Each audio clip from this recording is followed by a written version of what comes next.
What is going on, guys? In today's video I will show you the top 10 best builds in POE 3.27. So, Path of Exile's new update has shaken up the entire meta, and after hours of testing, grinding and watching builds melt bosses faster than they can finish their voice lines, I finally narrowed down to the absolute top 10 builds that are dominating this league. No matter if you're a hardcore min-maxer or just here to obliterate everything on the screen with minimal effort, then these builds are the best of the best. And on top of it, remember, if you're looking for any of these builds on the website for their path of building, then check my links in the description. And before we continue, thanks to U4GM, they are a pro website that provides Path of Exile services like cheap currency, then even to trade all types of top quality items and mirrors and much more. They also have more than 20,000 positive comments on Trustpilot, and this website is really worth a try, so make sure to use my discount code KATE for extra 6% off.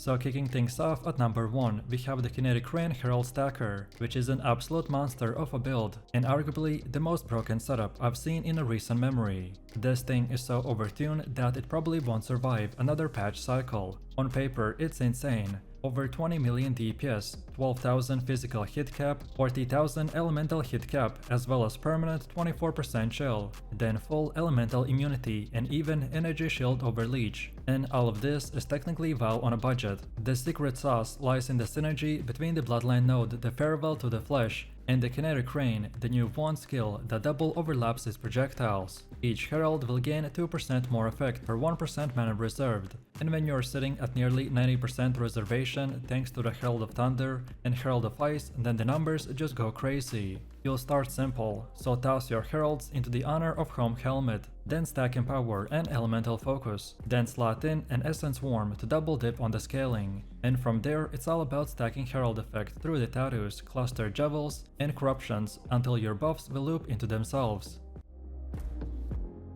Next up is a classic powerhouse, the Earthshatter Berserker. I've personally taken this build into the deep endgame multiple times, in both hardcore SSF and the trade league, and it remains one of the best all-around melee starters that you can pick. It's fast, it's brutal and surprisingly tanky. The Earthshatter Berserker will shine because it balances offense, defense and speed in a way that few melee builds can. During the campaign, you will focus on crafting solid physical weapons, so flat physical, percent physical and attack speed. You can even vendor craft them by using white or blue axes, then a blacksmith's whetstone and even a magic or rare item to guarantee the physical rolls. And then at that point just keep upgrading as you go, and you will tear through the story. Then, once you hit maps, you can gamble an axe from the fastest to get stack life, resistances and movement speed on your rares, and then our gameplay loop is pure melee satisfaction. So we slam through the maps, then press Blood Rage, and then maintain your exerted attacks, and slam your way through everything in a sight.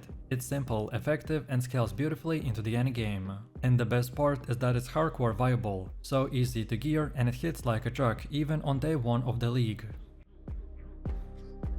Then at number 3, we have the Archmage Hierophant that is using the transfigured Frostbolt of the Wind Ripper Blast. This build turns the Frostbolt into a rapid fire spell machine gun. With no cooldown and scaling entirely off the cast speed, it feels like a spell version of the Flicker Strike. Mapping with the setup is pure dominance, so Frostbolts will fill the screen, detonating packs instantly, while your Vortex of Projection will add overlapping explosions from the range. Instead of casting Vortex manually, it now interrupts from your projectiles, by letting you stay mobile and safe. I tried the Kitava Stairs trigger setup, but it just didn't feel consistent enough. The manual casting version wins out, so it's smooth, flexible and responsive. You wanna grab an echo of the acceleration shrine, and the gameplay goes into overdrive by turning into a spell Gatling gun. And then bossing is surprisingly solid. The overlapping dots from the Frostbolt and the Vortex will shred even the tankiest enemies. So overall, this build is flashy, fast and just insanely fun to play. The Wind Ripper Blast setup easily turns this build into the top 10.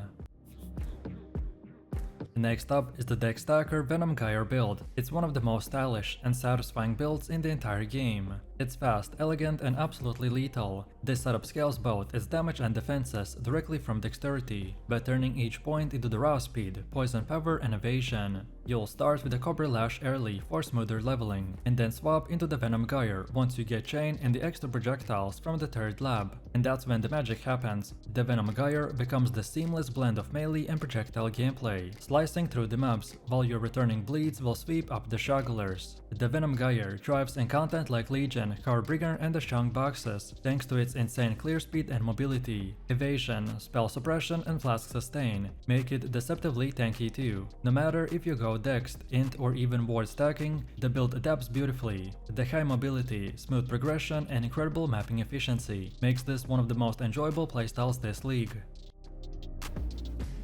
Then at number 5, we have the Energy Blade Inquisitor, which is a powerhouse of a hybrid build that turns your energy shield into the pure lightning offense. The beauty of its build is its adaptability. The Energy Blade skeleton can make almost any spell good. It starts strong on just few divines of gear and scales endlessly with investment. Early on, we rely on coruscating elixir to manage low life setups, which can be annoying, but the power payoff is absolutely worth it. Once you transition into the Ivory Tower, the build will unlock its full potential. So merging ES, mana and life sustain into a single unstoppable engine. You can play this in countless ways, so self-cast the Flame Blast for the huge AoV, then Penance Brand of Dissipation for the hybrid mobility, or Eye of Winter for the cast on crit setups for the burst single target. Each one of these rotations will feel like entirely new build, by stacking over the same powerful base.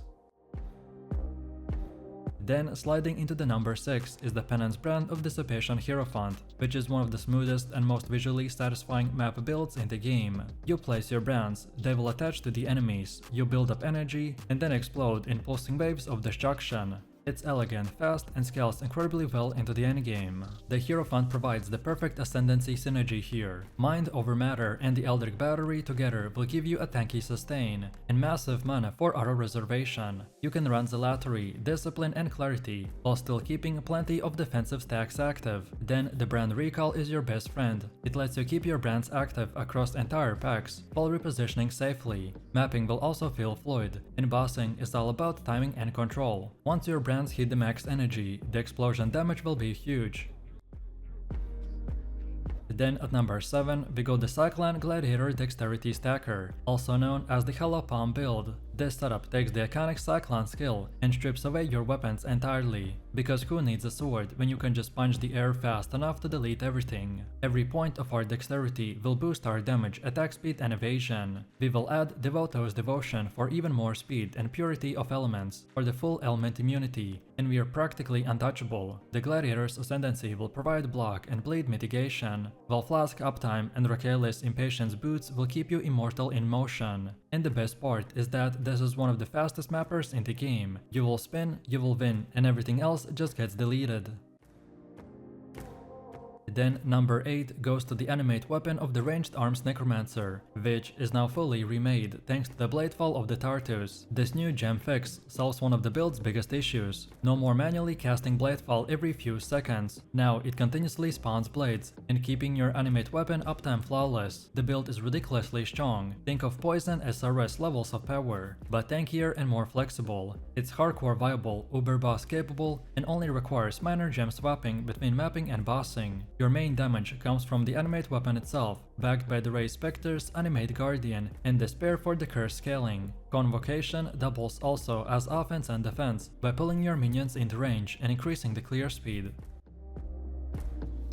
Then coming in at number 9, we have the Poison Concoction of the Bouncing Pathfinder, which is the ultimate beginner-friendly build that also happens to dominate this meta. It's fast, deadly, and specifically immune to bad luck. And why? Well, because it doesn't need gear. You'll skill purely off your life, flask and the skill gems. Just stack life, resistances, and evasion, and you're good to go. You don't even need the weapon. This simplicity is exactly why top players will keep coming back to the Poison Concoction league after league. It's fast, efficient, and completely brain-off to play. Pathfinder's Ascendancy will give you permanent flask uptime, massive movement speed, and great poison sustain. Even on day 1, this build will fly through the campaign faster than almost anything else. And then as you enter maps, you can pivot into other poison builds, like the Viper Strike of the Mamba or the Spark, and this will keep your investment relevant long term.